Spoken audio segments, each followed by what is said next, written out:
ఉన్న బంగారాన్ని విడిపించి ఆ రోజు ఆన్లైన్ రేటుకే మేము కొంటాం. Sharma gold company.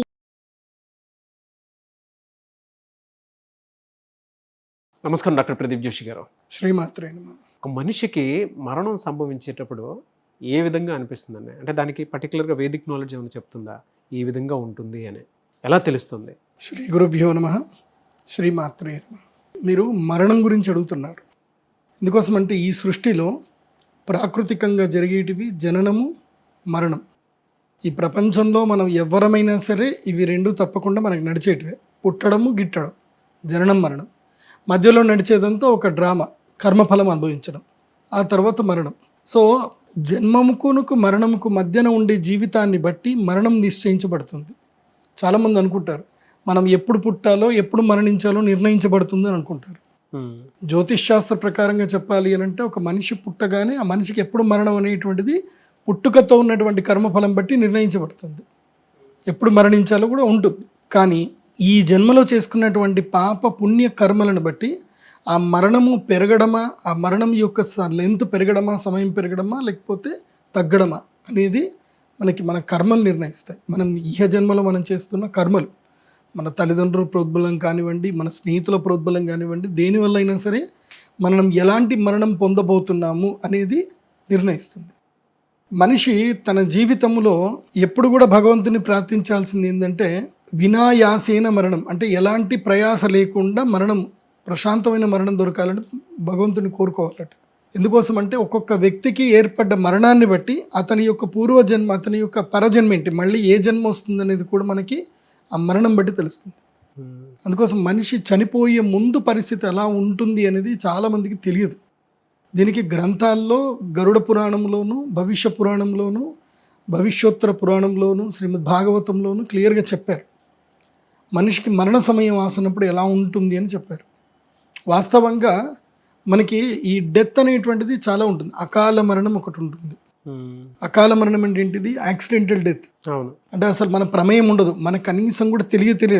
ఆ డెత్ వచ్చే కనీసం ఒక ఫ్యాక్షన్ ఆఫ్ సెకండ్ ముందు కూడా మనం చనిపోతున్నామని తెలియదు. ఒక ఫ్యాక్షన్ ఆఫ్ సెకండ్లో అయిపోయింది, చనిపోవడం జరుగుతుంది. ఇవన్నీ కూడా ఏంది? అకాల మరణము, అంటే కాలము సూచించని మరణములు అకాల మరణములు అంటారు. కానీ ఎప్పుడైనా గుర్తుపెట్టుకోండి, ఈ మరణాలకు మనకి కాలం ఎప్పుడు కూడా ఒక విధంగా సూచిస్తుంది. అంటే జ్యోతిష్ శాస్త్ర ప్రకారంగా ఒకటి, ప్రతి ఒక్క వ్యక్తికి 3 గండాలు ఉంటాయి. పుట్టినప్పటి నుంచి 3 గండాలు ఉంటాయి. ఆ 3 గండాల సమయం ఏంది అనేది జ్యోతిష్ శాస్త్ర పండితుడికి మాత్రమే తెలుస్తుంది తప్ప వేరెవరికి తెలియదు. దాన్ని రౌండ్ మార్క్ చేపించి పెట్టుకోవాలి. ఏ పలానా డేట్ నుంచి పలానా డేట్ వరకు మరణ సమయం ఉంది అని రౌండ్ చేపించి పెట్టుకోవాలి. దాన్ని బట్టి ఈ సమయంలో మరణం రాబోతుంది. అది ఎలాంటి మరణము అనేది మనకి సూచనప్రాయంగా మనం చెప్పొచ్చు. అయితే 3 సార్లు ఈ మరణగండాలు ఉంటాయి. ఈ 3 సార్లు మరణగండం దొరుకుతాయి. నిజమైన మరణం ఎప్పుడు అంటే శాస్త్ర ప్రకారంగా చెప్పాలంటే ఎవరికైతే 72 సంవత్సరాలు గడుస్తాయో, 72 సంవత్సరాల తర్వాత అంటే సహస్ర చంద్రోదయం, అంటే 1000 చంద్రోదయాలు ఎవడైతే చూస్తాడో వాడు పూర్ణాయుష్కుడు అని అర్థం. అంటే 1000 చంద్రుడు ఉదయాలు చూడాలి. 1000 చంద్రోదయాలు చూడాలంటే 72 సంవత్సరాలు గడుస్తుంది. 72 సంవత్సరాలు గడిస్తే 1000 చంద్రోదయాలు చూసిన తర్వాత, సహస్ర చంద్రోదయ దర్శనం అయిన తర్వాత పూర్ణాయుష్ అవుతుంది. అప్పుడు మరణం సిద్ధించేటప్పుడు యమదూతలు వచ్చి చెప్పడము అవన్నీ కూడా జరుగుతుంది. అయితే సాధారణంగా చాలామందికి యమదూతలు కనబడరు అనుకుంటారు. మరణం వచ్చే ముందు యమదూతలు కనిపిస్తారు, చక్కగా నీట్గా కనిపిస్తారు. మరణం వచ్చే ముందు కనిపించి ప్రాణాన్ని లాగుతూ ఉంటే ఆ వ్యక్తి గిలగిల కొట్టుకొని చనిపోతారు. అలాంటి వీడియోలు కొన్ని చాలా మధ్య చూసాం కూడా మనం. ఈ సీసీటీవీ ఫుటేజ్ల కారణంగా కొన్ని దొరికాయి. మనిషికి ఎంత ఆరోగ్యంగా ఉన్న మనిషి అయినా సరే మరణం ఆసనం అయితే వాళ్ళకి యమదూతలు కనిపిస్తారు, ప్రాణం ఇలా తీసుకొని వెళ్ళిపోతారు. అప్పుడు శరీరం విలవిల కొట్టుకొని చనిపోతారు. Sudden death. అంటే యమదూతలు కనిపించారు అని అంటే ఇంకా నీకు అక్కడ ఆయుష్ అయిపోయింది, అంటే ఎలాంటి యొక్క వస్తువు లేకుండా. వాస్తవంగా చెప్పాలంటే మరణంకి, అకాల మరణానికి, నిశ్చయ మరణానికి చాలా తేడాలు ఉన్నాయి. ఏ వస్తువు ఉపయోగం లేకుండా మరణం జరిగింది అని అంటే అది నిశ్చయ మరణం అని అర్థం.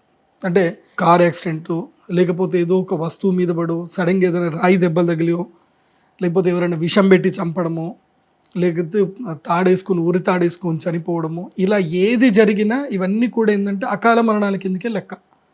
అవి నిశ్చయ మరణాలు కాదు. నిశ్చయ మరణాలు అంటే నిశ్చయ మరణం అంటే ఏంటంటే వాళ్ళకి యమదూతలు కనిపించడము, పడుకున్నప్పుడు కళ్ళల్లోనే మనకి చనిపోవడం అన్నమాట.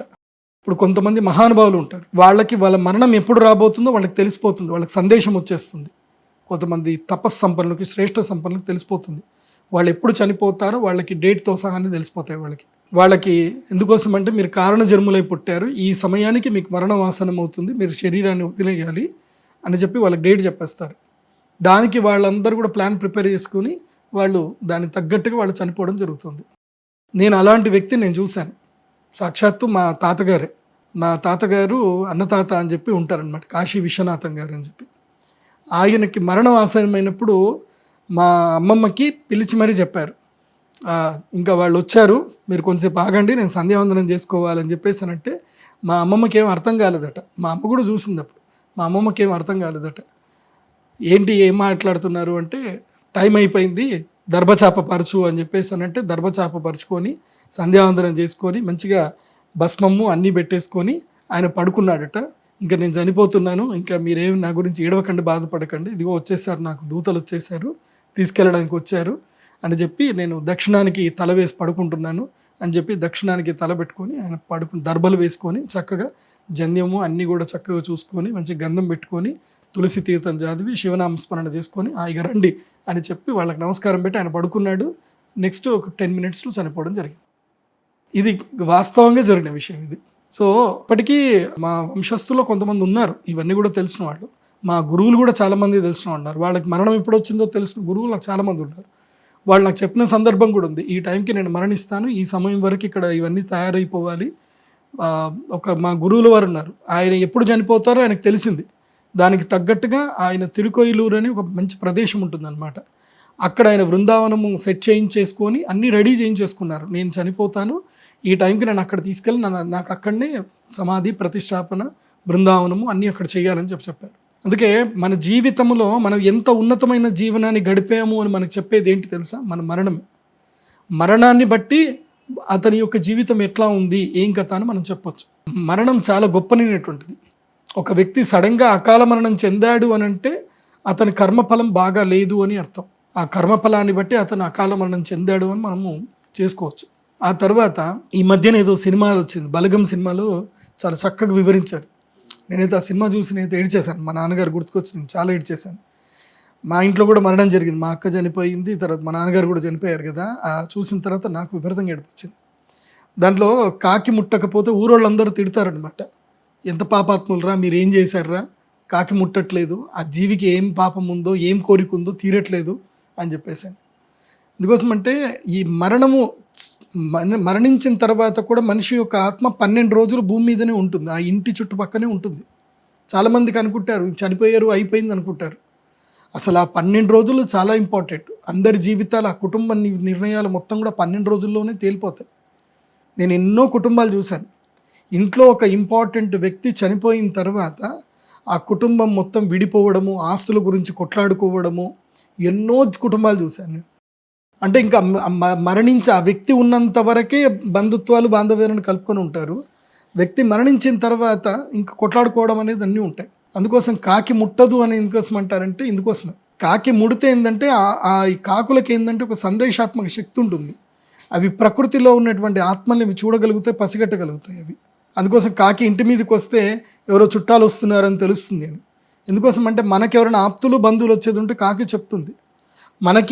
మన మీద ఏదైనా నెగిటివ్ ఉంది, మనకి ఏదైనా మరణగండం రాబోతుంది, కాకి నెత్తి మీద కొట్టేసి వెళ్తుంది. మన మరణగండం ఏదైనా ఉంటే కాకి మనకు చెప్తుంది. కాకి నెత్తి మీద కొట్టింది అని అంటే మరణగండం ఉంది అని అర్థం. ఊరికే కాకులు కొట్టవు. సో అలా మనకి మరణం వచ్చేటప్పుడు మనకి కొన్ని ప్రకృతిలో కొన్ని సూచనలు కూడా చూపిస్తాయి.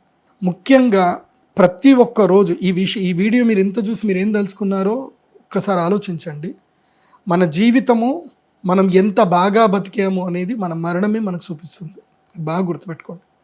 అందుకోసం ప్రతిరోజు పడుకునే ముందు 2 చేతులు నమస్కరించి ఆ భగవంతుడికి దండం పెట్టుకొని, భగవంతుడా, ఇప్పటి వరకు నేను ఏదైనా కర్మలు తెలిసి చేసినా తెలియక చేసినా మొత్తం కూడా నీ యొక్క అనుగ్రహం వల్లనే చేశాను, నా కర్మల వల్ల చేశాను, ఏదో చేశాను, నన్ను క్షమించు స్వామి, నాకు ముక్తిని ప్రసాదించు అని చెప్పి భగవంతుడికి నమస్కరించి ఒక శరణాగతి భావనతో పడుకోవాలి. ఎందుకోసమంటే మనం ప్రతిరోజు నిద్రపోవడం అంటే మనం ప్రతిరోజు సమాధి స్టేట్లోకి వెళ్ళిపోయి మనం బయటకు వస్తాం. అవును. అందుకోసం అంటే మనం నిద్రలో పోయినప్పుడు స్వప్న దర్శనం అనేది ఉంటుంది. ఈ స్వప్న దర్శనం గురించి నీకు మళ్ళీ ఒక వీడియోలో చెప్తాను నీకు. డెఫినెట్గా. స్వప్న దర్శనం ఏంటంటే స్వప్నాలు ఎందుకు ఉపయోగపడతాయి కూడా మనకు తెలుస్తుంది. కాబట్టి మరణించేటప్పుడు మనకి తప్పకుండా నేచర్ మనకి 3 సూచనలు ఇస్తుంది.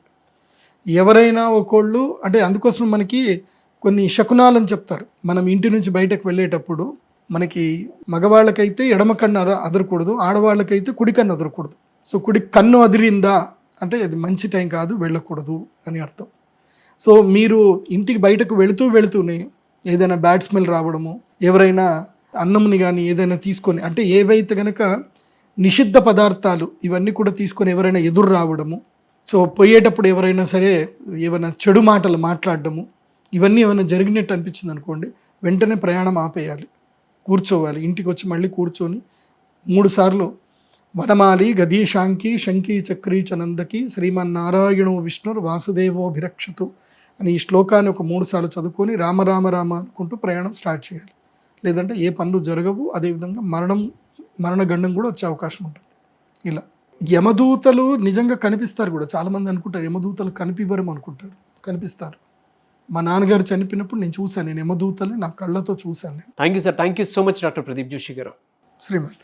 సుమన్ టీవీలో మీ పర్సనల్ అండ్ బిజినెస్ ప్రమోషన్స్ కోసం కింది నెంబర్కి కాంటాక్ట్ చేయండి.